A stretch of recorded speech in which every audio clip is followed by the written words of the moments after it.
So we are thinking about, we're still in, I think we're going to read the last verse of chapter 2 today, and maybe we'll start chapter 3, we'll see. The bottom line is that we're still in the second song, and the first, as we keep mentioning, the first song, we see the pattern is that the young woman is very much in love, and she's very anxious to advance the relationship. Like we said before, she keeps thinking about furniture and homes.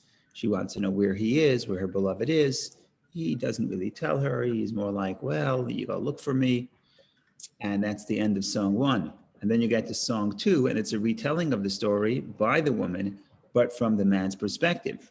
And what we see is it begins with the man leaping over the hills, skipping over the hills, coming to the woman saying, let's get together, because the spring is in the air and the music is in the air and the birds are singing and the birds are chirping and nature is blooming and it's wonderful.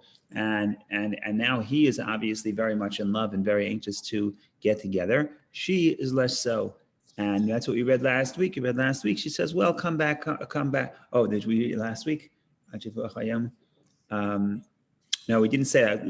Last week, I don't remember if we started. Oh, so last week last week we discussed him telling her, my dove is in the clefts of the rock. There's 2 ways to read it. The historical perspective reads it differently, so we just keep the simple interpretation. Simple interpretation is that he is calling her and saying, please reveal yourself, please show me your appearance, let me hear your voice, which obviously means that she's not doing it. She's not appearing, she's not showing her voice. And so there's resistance on her part, she's not ready. And that theme continues in the verse we're going to read today. And that's the end of chapter 2. So here we go. We'll share the screen. The end of chapter 2. Last week we read verse 14. My dove is in the clefts of the rock and the coverture of the steps, which means she's trapped, she's hid, she's trapped, she's hiding, or she's concealed, or she's trapped. Show me your appearance. Let me hear your voice, for your voice is pleasant and your appearance is comely. The point is, she's not, if he's asking, show me your appearance, obviously she is not ready to show. And then verse 15 seems to be saying why she can't come to him. Sees for us foxes, the little foxes who destroy the vineyards, for our vineyards are with tiny grapes. Seized for us foxes is just one translation. The simple translation is foxes have seized us. In other words, we are challenged by the foxes. And Rashi says it's talking about the Egyptians in Egypt, but the simple interpretation is she's saying, I can't come to you because I have to protect our vineyard. And then she says, my beloved is mine and I am his, who grazes among the roses. In other words, she is saying this. He's more dominant in the sense that he is initiating. Right. Later on, we'll read the other verse, which is more famous, which is Ani le'daidi v'daidi li. I am to my beloved is to me. Here it's the opposite. She begins with the beloved. She begins with him. My beloved is to me, and I am to him. In other words, he is first because he is taking the initiative. But here comes verse 17. And verse 17 is a little bit of a sad verse, as you mentioned last week. Until the sun spreads and the shadows flee, go around, liken yourself, my beloved, to a gazelle or to a fawn of the hinds on distant mountains. Basically, come back later. Until then, run off, go around. Go around. Become, liken yourself to the gazelle. What's the gazelle? Gazelle comes with great speed. And remember earlier in the song, when she begins the second song in verse 8, she says, my beloved comes to me. The sound of my beloved, behold, he is coming, skipping over the mountains, jumping over the hills. My beloved resembles a gazelle, right? But that gazelle is the speed, is the beloved coming to her in great love. Here, she uses that same description to tell him, go be a gazelle, but basically go run away as fast as you came, run away. And then she says, where should you go? She even tells him where to go. go liken yourself, my beloved, to a gazelle or to a fawn of the hinds on distant mountains. Al Hare Batar, distant mountains. So it's clear that she's saying, go. I'm not ready yet. You maybe came with great speed, but please leave as fast as you came. Now, she's not rejecting him. She still refers to him, Dodi, my beloved, right? Liking yourself, my beloved. She's not saying you're not my beloved. She's not saying I'm not interested in you. She is saying you're my beloved, but now is not a good time. Therefore, go come back later. Go come back in the afternoon, and then we will be, and maybe we'll meet up then. Now you'll see later on the next page what happens when he doesn't really come back. But that's the other problem. So we want to look at verse 17 and see what could we learn about 17. Before we have to first study the historic perspective before we get to the Kabbalistic perspective. But I'm just going to take a quick break, 1 second, just to make sure my plug is plugged in. Yes, go ahead. I had a quick question. Maybe I asked before. I'm still lost on who is saying what, and if you can just, because it's not clear in the translation. Even I'm looking at the same translation as you have on Chabad.org, and it's not clear in translation. So I'm assuming in Hebrew it is clear, or do you just derive it based on the context? No, in Hebrew it's clear. In Hebrew it's clear because every you is either masculine or feminine. So who's speaking? You see what I'm saying? So it's relatively easy to figure it out. Yeah, maybe in the translation if they can put he, she, because if you read translation, it's very difficult to see that dialogue. Yes. So in the Art Scroll, in their interpretation, it's not a translation; it's an interpretation. But in their interpretation, they do put in he said, she said. Okay. They do that. Yes. But it's because interpretation we're using Chabad.org. Correct. Yeah. Okay. Thank you. But in Hebrew, that's why you're referring to Hebrew. Correct. But it's clear. Look, from verse 8, she is talking. She is talking all the way down. However, she is speaking about him. So, for example, verse 10, she is speaking. My beloved raised his voice and said to me. Right here, you have the his. So she is saying what he said to her, but she is speaking, describing his words to her. But again, once you get to 15 is sort of neutral. It's not clear who's saying it. 16 is clear that she is talking, but she's talking about him. My beloved is mine, and I am his. In other words, she is talking about him. And then 17, it doesn't really say exactly, but we assume she's continuing to talk. Oh, no, it is clear. Demei lecha. Yeah, it's clear. Go around liking yourself. Yourself is masculine. So she is telling him, in simple English, you would say, go take a hike or come back later. But she's even telling him where to go. Go to the distant mountains, right? Don't just go around the corner. Go far away. I don't want to see you, at least not now. Later, when the sun sets, I'll be able to, when the sun rises, it's not clear. When the sun spreads, it's not clear what that means, depending on the perspective. But that's the big picture of the pshat of the simple meaning. Now we want to go to what the sages say. So the sages say, Rashi says, that verse 17 becomes in continuation to 16, because the whole song is talking about, according to Rashi and according to the simple meaning, is the second song is talking about God's love to the Jewish people, how he comes to them in Egypt. And then he's there at the sea. Remember we said verse 14, my dove is in the clefts of the rock. From the perspective of the historic perspective, it's God coming to save the Jewish people at the sea, at the Red Sea, when they were trapped between the Egyptian army and the Red Sea. So this is all talking about God's great love to the people. And then verse 16 says, my beloved is mine and I am his who grazes upon the roses. Until, says Rashi, this continues until I sinned. And when I sinned, I made my beloved God flee and go to a distant mountain. So now that's how Rashi reads it. So it's not that she's telling him, I don't want you to be here. She's saying, you showed your great love to me until I sinned and I caused you to leave and go to distant mountains. So let's read the Rashi.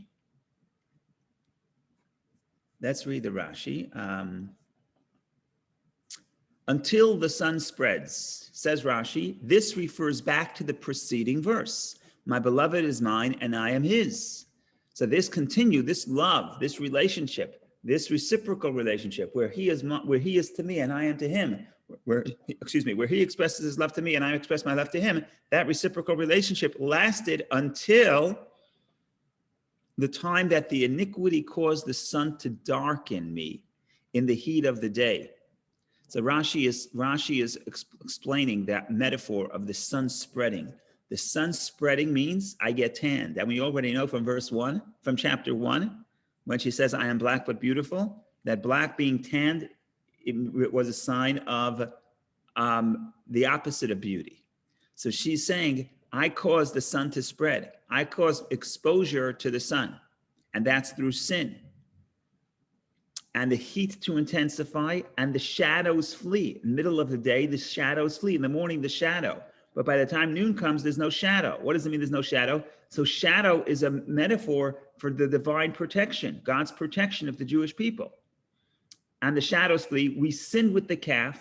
We sinned with the spies, and the shadows fled. The merits that protected us, we broke off his yoke. Okay, so the shadow may be you're sitting under God's protection, but God's protection also means under God's yoke, right? God's sort of, you accept upon yourself the yoke of God. And so all this was wonderful until we caused the sun to spread, meaning to get burnt by the sun. We caused the shadows to flee. The shadow is the protection of God. We continue, go around liking yourself, my beloved. Now, a simple meaning means we're saying, I want you to leave. But Rashi says, I caused him to leave me on mountains distant from me. And then we have distant Hebrew batar. This is going to be relevant for the Kabbalah. The Hebrew word, hare batar. Rashi, this translation, the Chabad the Moznaim translates it as distant mountains, but it's not so simple that it means distant mountains. Literally, the word batar means separation. Hebrew batar, an expression of separation and distancing. They can only translate it as distant because first, separation.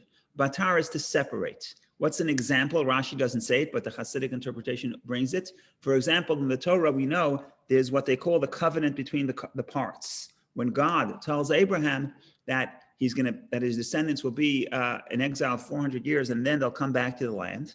But there, God tells Abraham to take the animal, cut the animal in half, and walk between the parts, because that was a sign of an oath. That was a sign of a covenant in those days. So it's called Brit Bein HaBitarim, the covenant between the parts. Bitarim, batar, same idea. Batar is to cut. To cut is really to separate into parts. So what does it mean that there are mountains that are separated mountains? So literally what it means, if you have, some mountains are more or less, well, I'm not a mountain climber, but some mountains are more or less flow from one to the other. But then what happens if there's deep valleys between the mountains? Makes it very difficult to walk because you're on one mountain and then there's a deep separation between one mountain and the next mountain. So instead of just going from peak to peak to peak, which is much easier, leaping over the peaks, that was the metaphor of the gazelle coming, leaping over the mountains. You're just sort of leaping over the peaks. That's easier. Now those same mountains become mountains of separation, because you have to go deep down. You have to go all the way down into the valley before you could start ascending to the next mountain.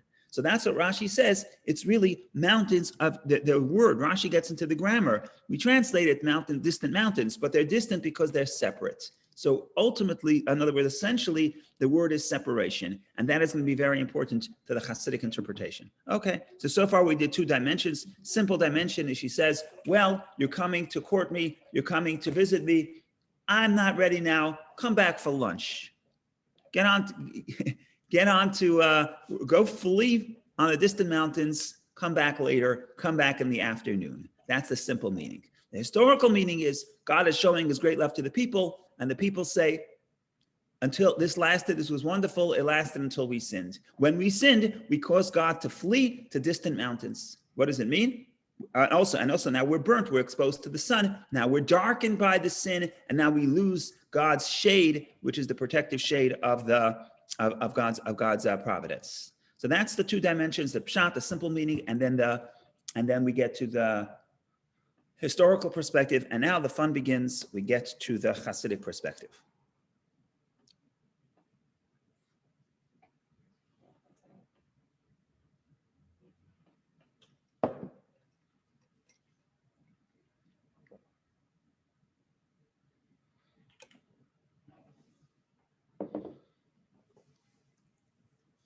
Okay, we have a few small points we have to make, and not small. We have a few details we have to address, and then we have to address a very big picture point. And this is why I'm so excited about today, because this verse that we just read appears, believe it or not, at the final verse of the entire song with one change. So right away, we know that's significant, right? There's a theme, there's an emerging theme. And therefore, in this, I think in today's lesson, we're going to be able to already start picking up. Not just that, so far we've been reading verse at a time and analyzing each verse, but I think we're going to be able to start picking up what's the big picture, what's the song really telling us behind all the specifics, behind the details of the story, what has to emerge as the big picture. I personally think that the big picture begins to emerge right now. And because we're going to have to compare the first verse and the last verse, because it's too close not to compare, it's the same verse with one change. So now we're going to understand that something is happening today, and it's our job to try to figure out what happens. So before we get to that, we have to define a few terms and figure out what those terms are. The first thing we're going to discuss is distant mountains, Hare Batar. Again, it's very important to zero in on the word, because this is going to be an important word, because that word changes in the final verse. Okay, let me just show you the final verse just for the fun. Let's look at the final verse of the song. I'll open up another screen so we could jump back and forth. Shir Hashirim, Heit, Chabad. Okay, final verse of the song. Everybody's sitting together. Things are good. Reconciliation is wonderful.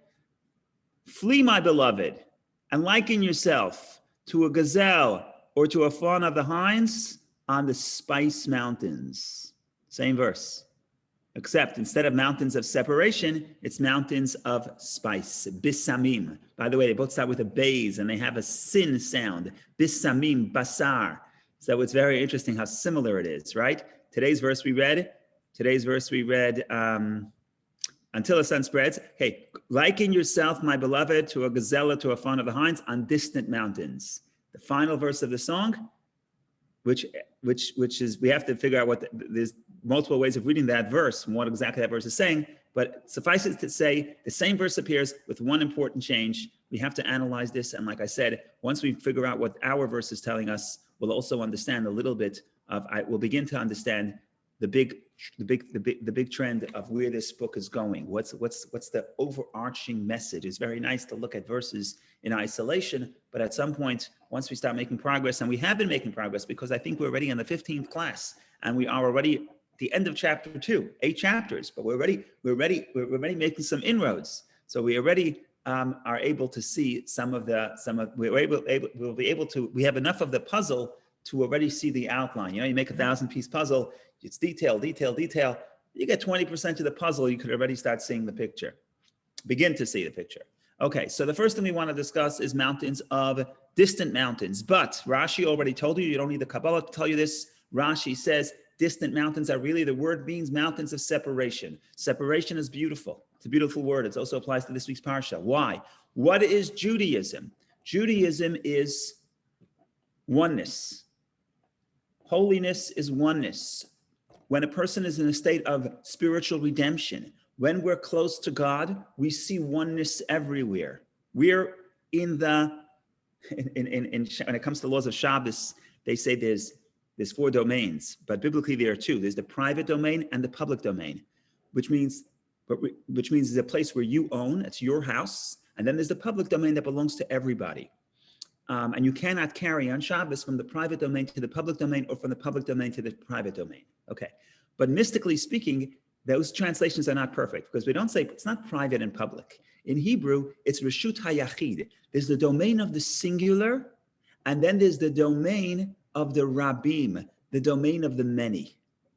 Okay? So your house is the domain of the singular. It's an individual person. When you go outside, it's the domain of the many. Kabbalistically, a holy environment, your home is a place where you permeate the awareness of God into everything you do. So it's the domain of the singular. Who's the singular? Me? Because you're written on the title of the house? No, that's not why it's a singular domain. It's a singular domain because Reshut HaYachid, the domain of the singular, means a domain where people can feel the oneness of God. It's holiness. What happens when you go into the street? The street is a place where you don't see the oneness. In the street, there's competition, there's people, there's negativity, there's people sense the separation between each other. The oneness of God is not permeated in the street. It's the domain of the many, the domain of multiplicity. That multiplicity is a metaphor for unholiness. By the way, all week, we're supposed to carry from the private to the public, from the singular to the public, and from to the singular to the multiplicity, domain of the singular to the domain of multiplicity, and vice versa. Because all week, what we're trying to do is get the holiness of the home to influence the street, and get the street, elevate the street to the place of the home. That's the avodah. That's the service of the 6 days. Shabbat, we don't do work. Not only we don't do physical work, we don't do spiritual work. So Shabbat, you don't carry from one domain to the other, because Shabbat is not the time to elevate the world. That's the 6 days. Shabbat is the time to be in the state of oneness. Okay, so what am I trying to get at? I'm trying to get at that when you hear that we tell God, because of our sins, run off, my beloved, and go to mountains of separation. Mountains of separation from the Kabbalistic perspective is we, because of our sins, are sending God. In other words, we're sending God we're causing that God will be in a place, in mountains of separation. Mountains of separation, but separation means that there's two. You're cutting it in half. Now there's two. Mountains of multiplicity. So in other words, Rashi told you that because of our sin, we pushed God away. The Kabbalah says, you don't push God away. God is everywhere. The Kabbalah says, when we sin, what we are doing, and what we are doing really is creating the environment where there's separation. There's God's will, and then there's the negativity that we produce. And we cause God to be in sort of spiritual exile. We bring him to the place, to the distant mountains. That's the result of our sin. Now, there's a lot more to say, so don't go anywhere, please.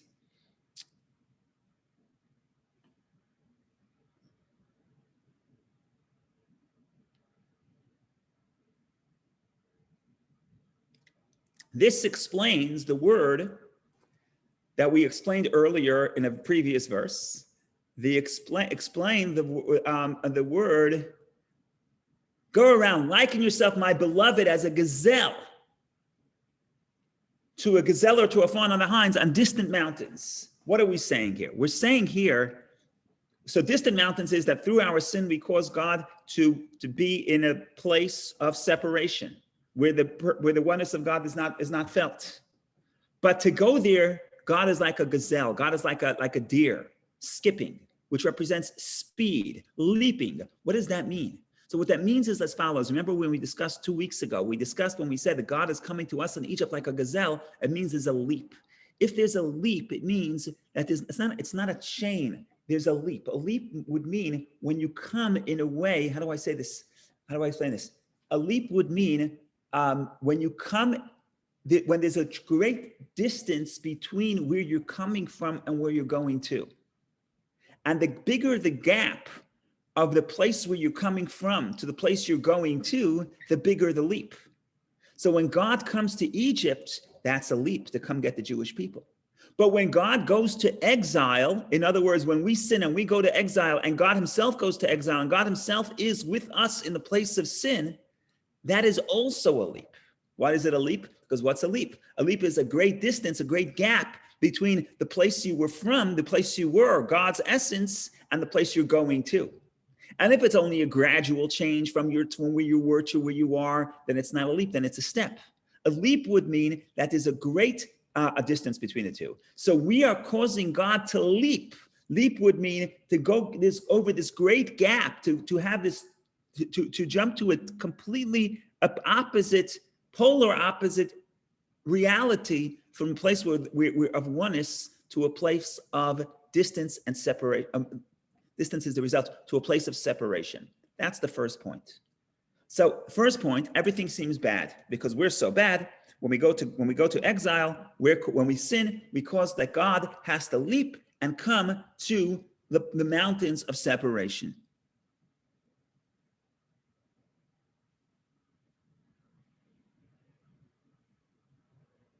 But then here is the mystical secret. Here's a very interesting point. There's the word that the verse says is sov. Sov means turn around, right? So the simple story is the woman, the gazelle is running toward the woman. In other words, the man is running toward the woman, and she says, turn around and go back. That's sov, turn around. But the word sov literally could mean turn around, but it also means go around. Now, mystically, when you hear the word sov, what do you think of? Similar to sovev. So we know. Sov. I'm sorry? The vivon sov. Okay, very good. That's the dreidel going around and round. But from the perspective of the Kabbalah, we know that there's basically two forms of divine light. There's what they call memale kol almin, the immanent light of God, which is, and then you have the sovev kol almin, the light that surrounds all the worlds. And basically what the Kabbalah says is very simple. The infinite light of God is too great to create any given creation. But on the other hand, you have to have a little bit of light to penetrate within each creation to bring it into existence. So what the Kabbalah says, there's two ways God creates. There's the immanent light, which is light that fills the creation and fills every creation and is tailored to every creation, to the extent that the reason why each creation is different is because the ray of light of God, that little ray of light of God, the spark of God that's within that creation is different than the spark of God that's in a different creation. But that light is only mamale. That light that can fill the world and is tailored to the creation is obviously limited. But that's not power. So that's powerful enough to give the person its features, but to create from something to nothing, that's not enough. So what do you need to create from something from nothing? You need the essence of God. But the essence of God cannot be invested within the creation because the essence of God is too powerful. So the Kabbalah says, the light of God, the essence of God is sovev. It surrounds, it encompasses. What does it mean it encompasses? It means it's present, but it's not internalized. So you don't feel it, you don't understand it because it surrounds you. So every page of the Zohar, every page of Hasidic philosophy, you're going to be reading about memale and sovev, the light that encompasses and the light that fills in. And there's all different words for it. Kochos pnimiyim, you have the inner forces, you have the external forces that surround you, and that's a very big idea within the Kabbalah.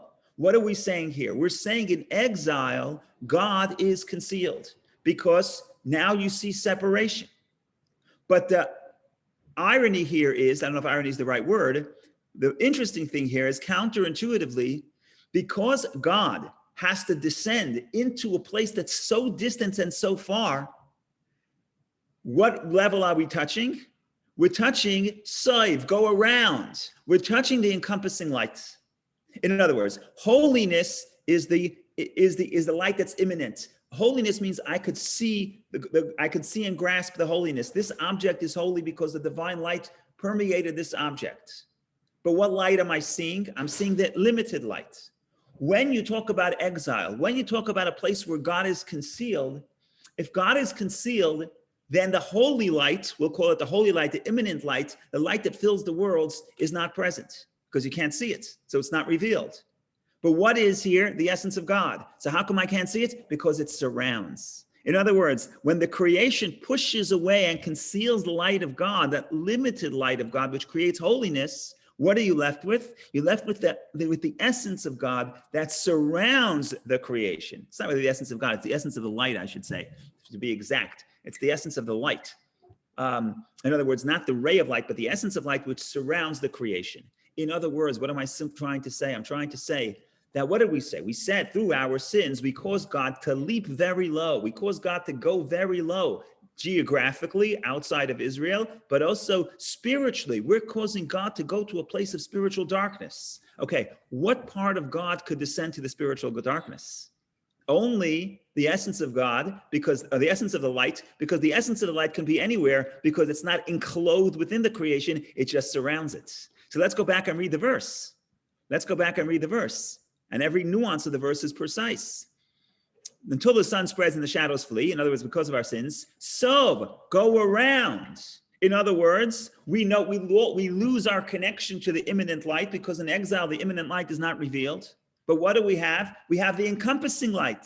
So ironically, when you have concealment, it's concealment, you can't see the imminent light, you can't see the limited light.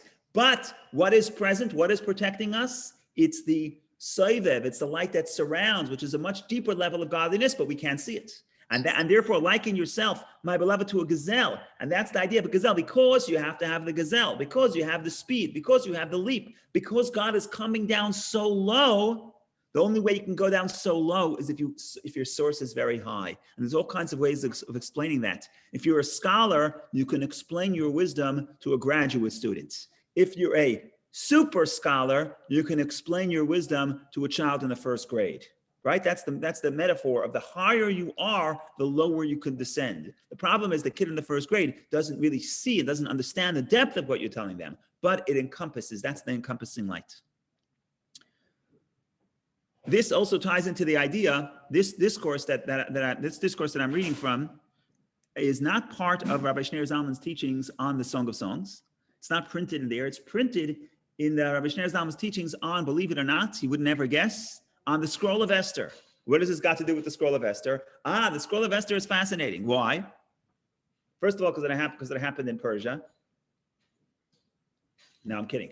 It's interesting because the Scroll of Esther, from the Kabbalistic perspective, is fascinating. Why? Because we have a miracle, but the miracle is concealed.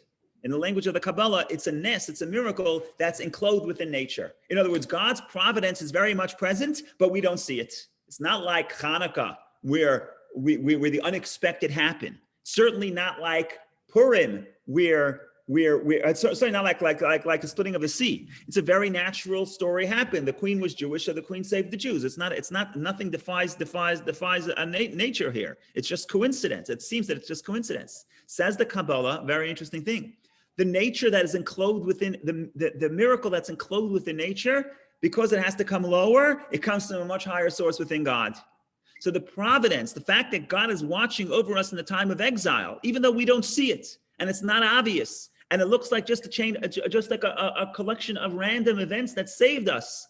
You don't see God's presence saving you. No, it's God's presence, but it's soiv. It's the encompassing light. Therefore, it's not revealed. But make no mistake, if it's not revealed, it doesn't mean that it's a lower source. To the contrary, because its source is so high, therefore it could descend so low. And that's the connection between this discourse and the story of Purim, because that's exactly what Rabbi Shneur Zalman was talking about, how the divine providence descends so low into a place where you don't see the divine providence. But what could descend? Only something that's so difficult. So we're almost done the point. I want to take Bob's question, and then we have to finally get to the last word, and then we have to connect it to the last verse. So we have another few minutes we have another 5-10 minutes if you don't mind. Go ahead, Bob. Thank you, Rabbi. Maybe you can just unpack these two kind of contradictions or paradoxes here. Firstly, in verse 17, it's a bit presumptuous. You have the woman telling the man, God, to go to the mountains. Like, you're telling a king what to do. And that's a slight presumption. The second presumption in explaining the separate nation and the concealment is it almost seems like an advantage to be concealed and separated, in that you have the encompassing aura of light, which to your explanation is the better one. Okay, so you're asking each point that you made here, especially the second point, you could talk about for 45 minutes. But I'm going to try to do it in 45 seconds. but not because it's not a good point. It's an unbelievable point. Let's start with the first one. Yes, it's presumptuous. In the simple story, it makes sense. The woman comes to God. The man's coming to the woman, and he was courting her. He's in the mood. She's in the mood. She says, come back later. I'm going out for lunch. She wants to test, right? She wants to test if he's really interested. So she plays hard to get. So the simple story, it's not a question. But in the historical connection, in the connection between God and the Jewish people, it's absolutely fascinating. Yes, when we sin, we go to exile. The Gemara says in countless places, because based on the verses in the Torah, that when we go to exile, God is exiled with us, right? There's a famous verse in Nitzavim where it says that Hashem will return your captive. But it doesn't say Hashem will return your captive. It says Hashem will return with your captive, meaning to say, when we return to Israel, God returns with us. So the Talmud says, what is the implication? The implication is that when we sin, we're bringing God with us. When we're exiled to Babylonia, God is with us. So the woman is presumptuous, but that's because God loves us. When we go to Babylonia, God comes with us. When we go to exile, God comes with us. When we sin, we're pulling God with us. And there's so many dimensions to it, either because he loves us or because we have energy of God within us. So when we invest ourselves in unholiness, God comes with us. That's point number one. I just want to say one more detail about point number one is, I forgot what I was going to say, but that's the idea. The idea is, yes, even in the analog, even in the story of the God and the Jewish people, because of God's investment and relationship with us, when we do something, when we sin, I was going to say like this. I was going to say, in the simple meaning, the girl tells the guy, go take a hike, and she stays where she is. But in the Kabbalistic meaning, they're going together. The Kabbalistic meaning, because we go into the realm of separation, therefore God comes to us. God comes with us. So why does the verse say, you gazelle, leap like a gazelle? The answer is because for us, it's not a leap, right? When we sin, it's not a leap. We weren't so high, we're not falling so low. But for God to come with us to the world of separation, that's a leap like a gazelle, because God is so high and so lofty and so sublime, and we're forcing him to come down so low. That's a leap. So it's not that we're telling him take a hike and we're staying here. We're both going on a hike together. In other words, we're both going to exile together. Exile, I mean physical exile, we're leaving Israel as opposed to sin, or spiritual exile, we're going to a place of unholiness, and therefore he comes with us. But we tell him, you go and leap, because he's taking the leap, because for him it's a leap. That's point number one. Point number two, is it better to have revelation of concealment? That is a wonderful question. We could literally talk about this for an hour. The truth is, you're right. The truth is that according to the Kabbalah, the time of exile is actually a deeper love from God to the Jewish people. And it's counterintuitive, but that's why you study Kabbalah, you study Hasidus, and the Hasidim can't be sad, because the Hasidim don't believe in darkness. Because what the Hasidim believe is darkness from one perspective, but darkness is really a gateway to a deeper understanding. Let me give you a very simple example, which I said before. I'll say it again, and I'll bring you other examples as well. You have a child that knows the parent loves them. How does your child is 4 years old. How does your child know that your father loves them? Because they bought him cotton candy. And the child understands what cotton candy is. Okay. Then you have a child that thinks my father hates me. Why? Because the father had to discipline the child. Okay. From the perspective of the child, where does the child want to be? Of course, the child wants to be in the cotton candy realm. But what's the reality? The reality is that when the parent says no, and the parent holds back the expression of love for the benefit of the child, that is really a deeper dimension of love within the parent. Now, the child doesn't experience it that way. But the reality is, from the perspective of the father, the discipline is a greater and deeper, more powerful expression of love than buying your child cotton candy. And you got all sorts of examples. So which one is better? Of course, the ultimate is to connect both. The ultimate, everything in Kabbalah is, could you connect the Soivev and the Mamale? Could you connect the encompassing light? Could you reveal a dimension of the encompassing light in the revelation? Could you reveal the deeper love to your child that discipline requires? Could you reveal that when you buy the cotton candy? Okay, that the problem is that when you're giving your kid cotton candy, the kid is distracted by the cotton candy. In other words, the kid understands your love. What is the kid? My father loves me so much. You know how much? He even buys me cotton candy. So the cotton candy, because that's something a child can grasp, that also limits the child's understanding of the parent's love. When the child doesn't get the cotton candy, now the child is searching for the father. My father doesn't like me. Then the child is forced, takes them 2,000 years, but forced to think about what's really happening here and understands that my father's love is much deeper than cotton candy. To the extent he's even willing to discipline me. Oh, then you're forced to grow. Then you're forced to think about the save of the encompassing light. Why is it encompassing? The encompassing because it's too much for our capacity to understand it, because we don't understand the deeper dimension of love. And there's so many examples. For example, let's say you want to buy your 5-year-old child a birthday gift. So you can either buy him a toy, piece of Lego, or you could donate to the college fund. Okay? The child at 5 years old doesn't understand what a college fund is.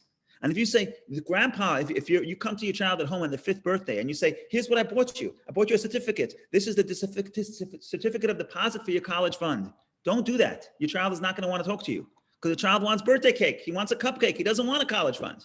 But what's the truth? The truth is, just because the child does not understand not just because it's so great, that is why the child doesn't understand it.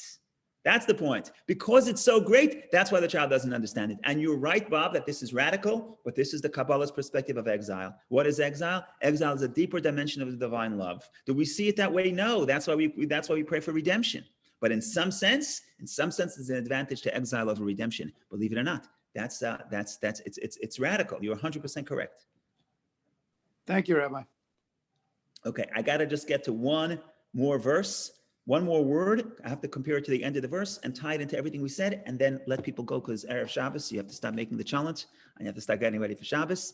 So, and then if anyone wants to stay for questions, you can do that. Okay, so what's the final verse of the book? The final verse of the book, without getting into the context, the change happens like this. The mountains of separation become mountains of spice. What is spice? Spice is tanug, spice is pleasure.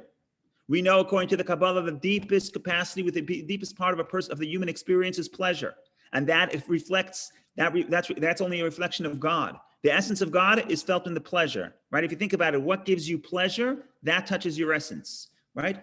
That's the way it works. We can get into pleasure and talk about pleasure. We'll do it at the end of the book. What the Kabbalah says about the attribute of pleasure. It's wrong to call it an attribute. The experience of pleasure. The experience of pleasure is the deepest part of the person.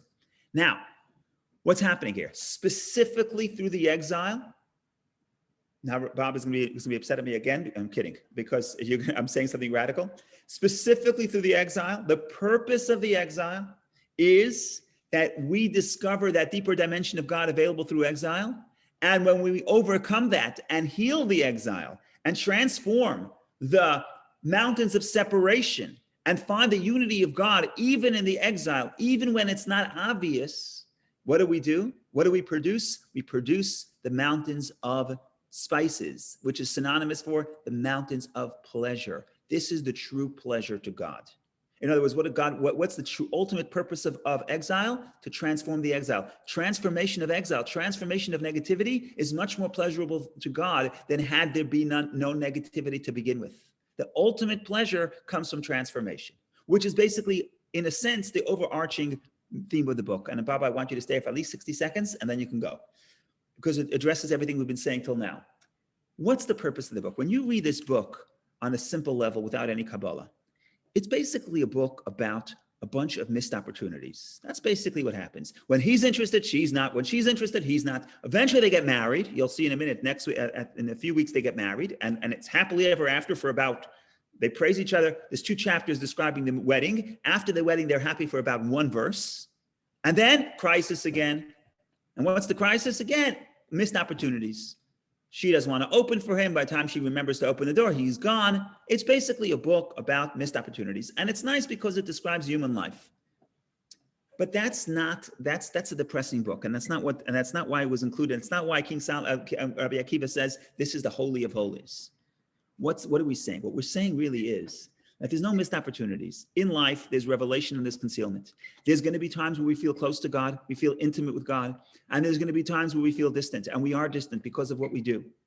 What the Kabbalah is telling us, make no mistake, this separation is the other side of the coin of love. In other words, the purpose of separation is not to say it's a failure. We failed, we ended up in exile. And if we can do it all over, we would have done it differently.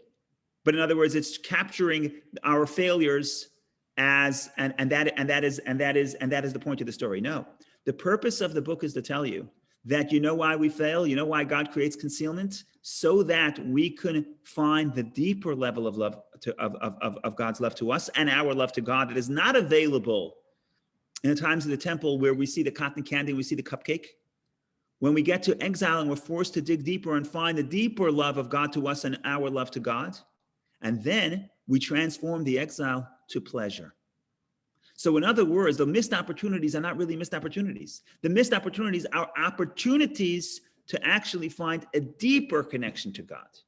And when you read the book this way, when you read the book on the simple level, you feel bad. You say, why can't they communicate better to these people? Look what's happening here. Every page is another missed opportunity. And it's a depressing book. But if you read it from the Kabbalistic perspective, as we just did, and we say, you know what the Hare Batar, you know what the mountains of separation are? Mountains of separation are opportunity to create mountains of spice, mountains of pleasure. God would never have that pleasure if we would not be in the realm of negativity, in the exile, transforming the public domain, the domain of the many, to the domain of the singular. That's the true pleasure to God. That's where the deepest element of the relationship takes place because of the separation, because of the division. So the division equals spices. The division is an opportunity to force ourselves to dig deeper, to transform and create that pleasure to God. And this is a different interpretation of exile, because exile is not God's abandonment. It's the opposite. It's the time that we get rid of the revelation, we get rid of the things that we could understand, and we get rid of the expressions of the divine love that are easy to understand, and we're forced to find a deeper connection to God. And that forces us to overcome the challenges. And when we do that, we transform ourselves and our environment. Ultimately, the end of the book is when the mountains of separation become mountains of spices. So when you read it this way, there's never it's not a book of missed opportunity. There's the time where we feel intimacy, where we feel God's light, and the time where God is distant, but we understand the purpose of the distance creates the pleasure. And in human relationships is the same way. There has to be distance for there to be pleasure again. Constant pleasure is not pleasure. And the distance creates the longing. The distance creates the vacuum, which fuels the longing, which intensifies the love. So it's true about people, between people, and it's also true between us and God. So this is the story in short. I went over time. There's a lot to talk about, but I think it's nice that we first of all explain this verse, but also talking about the overarching trends of the book, and more importantly, that Bob points out, the overarching trends of the exile, because that's the real world. That's really where it matters. And of course, it ties into this parsha and Haftorah, which we didn't do Haftorah this week, but it's Nachamu Ami, comfort my people. What's the comfort? Isaiah is saying, comfort my people. What's the comfort? The temple has not been yet rebuilt. So what's the comfort? The comfort is that we understand that the destruction of the temple is not rejection, God rejecting us. It's in fact a deeper expression of a divine love. And that's the true comfort.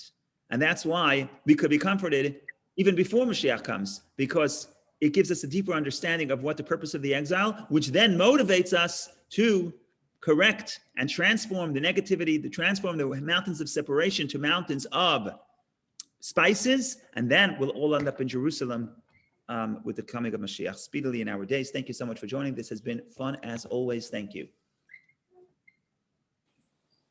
Thank you very much.